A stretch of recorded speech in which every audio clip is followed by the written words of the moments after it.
அமைச்சர்கள் தங்கம் தென்னரசு, KKSSR ஆகியோருக்கு எதிரான சொத்து குவிப்பு வழக்கில் சென்னை உயர்நீதிமன்றம் அளித்துள்ள தீர்ப்பை வரவேற்பதாக பிஜேபி மாநில தலைவர் அண்ணாமலை தெரிவித்துள்ளார்.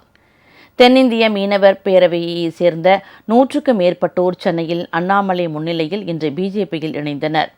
அப்போது செய்தியாளர்களிடம் பேசிய அவர், தமிழக மீனவர்கள் பிரச்சினை குறித்து இந்திய இலங்கை அமைச்சர்கள் மற்றும் இரு நாடுகளைச் சேர்ந்த மீனவ பிரதிநிதிகள் விரைவில் சந்தித்து பேச்சுவார்த்தை நடத்த உள்ளதாக தெரிவித்தார்.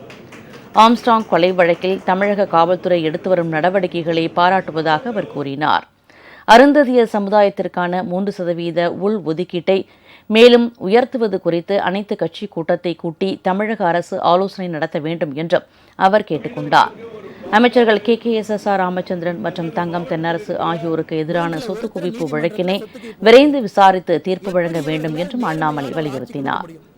1/3 நீதிமன்றத்தில் சொத்து குவிப்பு வழக்கு இருக்கு. எப்படி இவர்களால் நேர்மையான ஒரு ஆட்சி கொடுக்க முடியும்?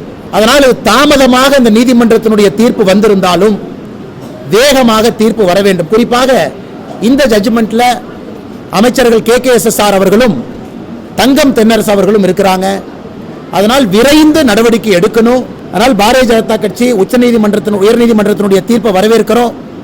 இது உச்சநீதிமன்றத்தை வரைக்கும் அவங்க அப்பீல் போனாலும் கூட தவறு செய்தவர்கள், மக்கள் பணத்தை கொள்ளையடித்தவர்கள் மறுபடியும் ஒரு பொறுப்புக்கு வராத அளவுக்கு தீர்ப்பு இருக்க வேண்டும் என்பதுதான் எங்களுடைய எதிர்பார்ப்பு. அதனால் காத்துக் கொண்டிருக்கின்றோம்.